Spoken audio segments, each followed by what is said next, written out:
Om Namo Bhagavathe Sri Ramanaaya. Aum Arunachala Siva. Jaya Jaya Sankara. Hara Hara Sankara.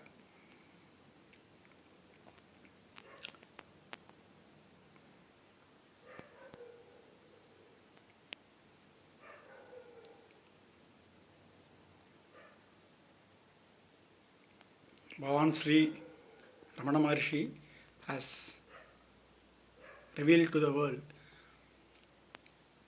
the supremely effective and magnificent Path of Maha Yoga, which enables all of us to practice the state of Sahaja Samadhi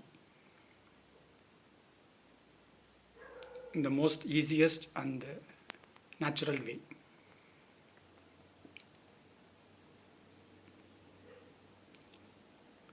The state of Sahaja Samadhi is also called by the names of Sahaja Sthiti or natural state. So over here now we will get to know how to practice Sahaja Samadhi in a simple and very natural way by the great path of Maha Yoga.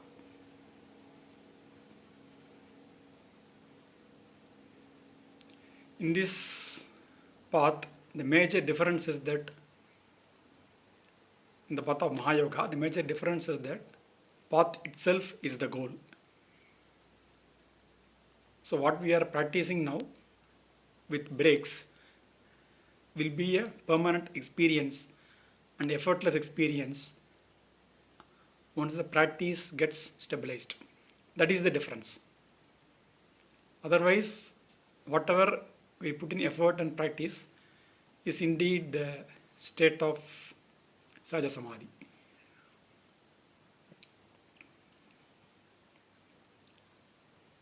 In fact, Bhagavan Sri Ramana Maharshi always used to stress the fact that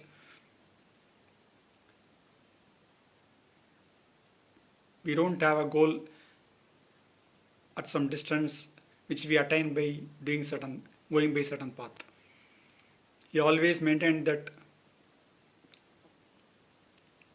we are always in the goal. The goal is always there with us. The goal or the peace is there with us always.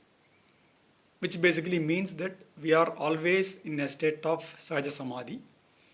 And the only issue we have is that the thoughts, unnecessary thoughts which cover the truth, the true experience from our sight.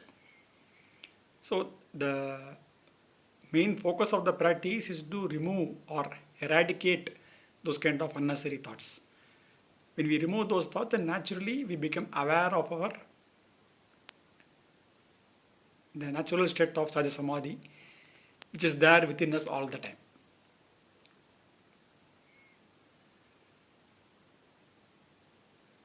So now, what we'll be doing now is that I will explain step by step how to practice Sahaja Samadhi as a kind of guided session. So first, let us all sit in a comfortable way. We can be seated on the ground if possible, in any of the asanas, whatever the comfortable asanas, Vajrasana, Padmasana, Sukhasana, sitting in the normal posture. Those who cannot sit on the ground, we can always be seated on a chair or a sofa as we are comfortable. We are not going to do anything here in this practice. We are not going to concentrate on anything. We are not going to control our breath, doing any kind of such exercises pertaining to pranayama. We are not going to do. We are just going to sit quietly and silently. So we will start now. What we will do is, for 2 minutes, couple of minutes, let us be very quiet and silent. We don't have any motive. We are not going to do anything. As I said earlier, we are just going to sit quiet, silent.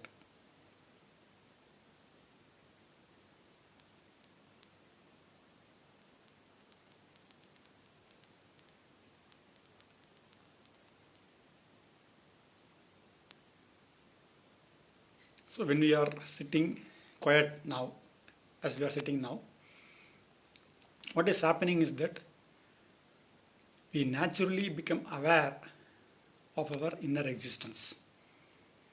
Because when we are quiet, we don't have any kind of thoughts. When we thus remain without thoughts, then naturally we become aware of our inner existence. This inner existence, or the existence awareness within us, is the Atman. Our ancient scriptures like Yoga Vashishta, Viveka Chudamani, Tripura Rasya, they have all mentioned that the interval between two thoughts is the self, is the Atman. And if we, as we have just now experienced, when we remain quietly without any thoughts, then naturally we become aware of our existence. So when there are no thoughts, what is there is only our existence awareness. Now, this existence awareness is our true nature, because this is what that exists when we remain without thoughts, as we are, as our basic essence. So our essential nature is the existence awareness, which is being called as the self, or the Atman, or the pure awareness by our ancient scriptures. So when we are sitting quietly, we become aware of our existence, which is the Atman. So we remain as the Atman. Remaining as Atman is the practice of Sahaja Samadhi.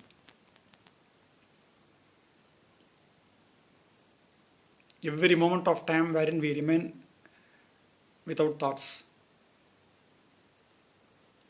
and when we remain conscious, then basically we are remaining in the state of Sahaja Samadhi. Now, we may have any number of thoughts coming to us when we sit quietly. There may be any kind of thoughts that may be coming to us. What is important is that we have to be very alert, very watchful within, so that we can be able to be aware of the rising of thoughts as and when they arise. It is important to become aware of those thoughts as and when they arise, because if we take some time and then we go with the thoughts, and then after some time if we realize, then basically it will be that much difficult to get out of that influence of thoughts, again to come back to our natural state. So what we have to do is, but thing is, when we start, naturally for most of us, we will take some time to become aware of those racing thoughts. Normally we will, it may take some time for us, we will go with the thoughts in whatever direction, and then after some time we will understand, okay, we have gone behind those thoughts for some, for some time, and then no, it is not unnecessary. Now we will come back to our normal state, natural state. So that way, what is important is that to become aware of the thoughts, rising of thoughts as and when they arise. So for that, we have to be very alert and very watchful. When we are sitting quietly like this, we may have any number of thoughts. Now, how to deal with those thoughts? Basically, the idea is, the moment we become aware of those thoughts, we just have to remain without reacting. We don't react to thoughts. When we thus ignore the thoughts naturally subside and they fade away. So, becoming aware of the rising of thoughts and remaining without reacting to them is the way. We should avoid reacting to thoughts. We should ignore the thoughts. Now, how to do this? how to ignore the thoughts? That will be a question. We have two slightly different way in which we can eradicate thoughts. I'll explain one by one. The first approach is whenever there is any thoughts rising up from within us, it basically come to us. Like for example, if I am getting a thought, okay, then the moment I realize I am getting a thought, then immediately I should deeply inquire who is this I and what is its source. I am getting a thought. So I immediately inquire who is this I and what is its source. I deeply inquire and then I observe within. When I do that, then naturally the mind becomes still. And when the mind becomes still, the thought which has risen, it naturally gets subsided and then it fades away. And then like we become once again aware of our existence, we remain as the Atman. So this is how the first approach is. Second approach is that whenever we have a thought rising up, immediately with full attention, we focus on where from the particular thought has arisen. We focus our attention on the origin of thoughts, origin of a particular thought. Which basically means that we are focusing our attention on that, the inner vibration within us, which is kind of what you call as the internal movement, if we can call. There is an internal movement which we call as the thoughts.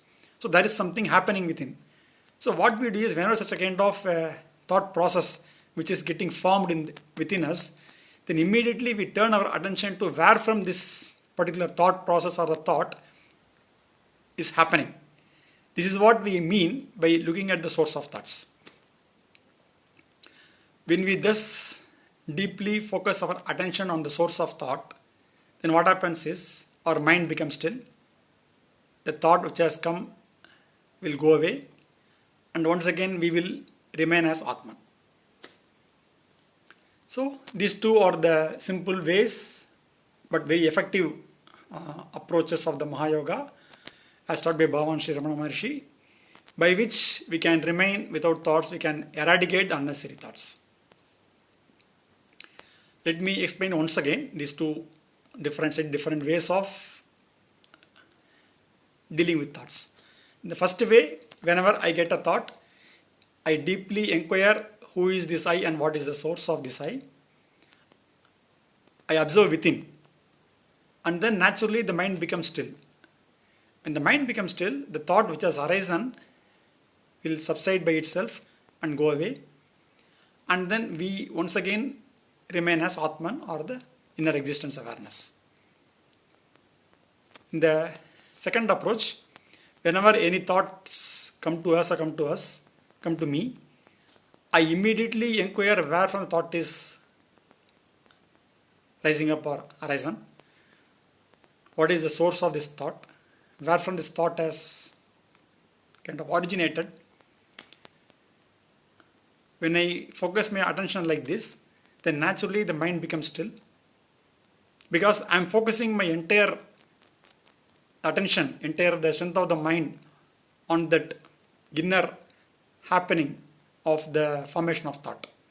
So there is some kind of inner subtle vibration which we can call as the formation of thought. I am focusing on that. I'm just holding back and focusing on that. So when I do that, the mind naturally becomes still. The thought which has arisen will subside and go away. And I once again remain as Atman. So the essential point here is that to remain as Atman. Whenever there is a disturbance for that state in terms of thoughts, we use one of these two ways to remove the thought and then again remain as Atman. This is the basic idea. So out of these two approaches, people can select whatever probably they can try out each of the approach, and then whatever is comfortable for them they can follow. In my personal opinion, I found that the second approach, whereby we directly pay attention to the source of thought, to be more easier and then more like simpler. That way we can directly we become still, the thoughts which has arisen will fade away, and then we once again we remain as Atma. So this is the kind of the basic process or the technique by which we remain without thoughts, we remain as Atman, which is basically remaining in the state of Sahaja Samadhi.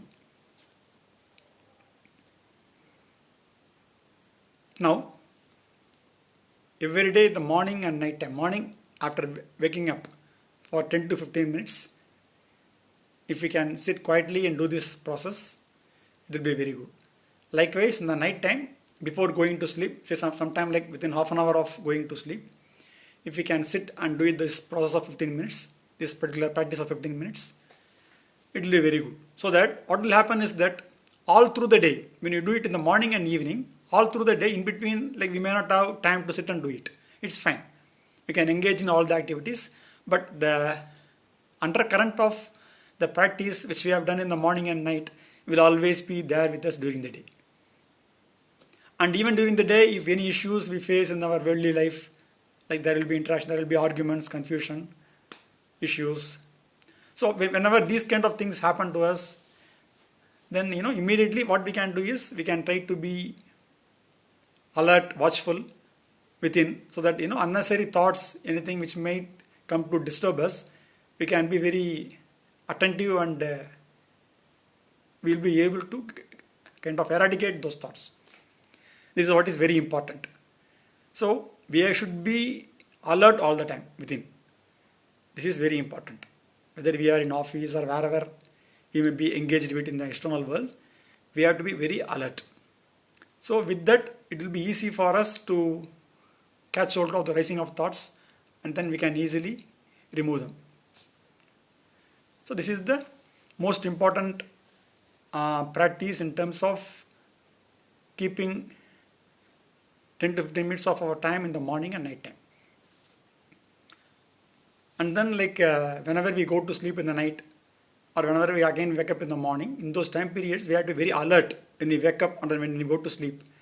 In those time periods, it is always better to be very alert and attentive, so that we naturally go to sleep in the state of deep meditation. Likewise, in the morning also, when we wake up, we will be in state of deep meditation, and then with that we can continue with our practice of 10 to 15 minutes. Night time, before we go to sleep, half an hour before we go to sleep, it is better to avoid watching any TV programs or any using our kind of mobile phones, WhatsApp, laptop, computer. So all these things we can avoid for half an hour before we go to sleep. So we remain peaceful with the practice, and then we go to sleep. When we do that, our sleep itself become a very good meditation. Likewise, in the morning when we wake up, again those 10 to 15 minutes we apply, we engage in meditation, and then we go after our daily activities. So when we do this way, then naturally we will be able to remain in a state of Sahaja Samadhi more and more frequently, and in due course of time, this will be our kind of effortless and continuous experience. So this is the way in which we have to practice Sahaja Samadhi. Om Namo Bhagavathe Sri Ramanaaya. Jaya Jaya Sankara, Hara Hara Sankara. Om.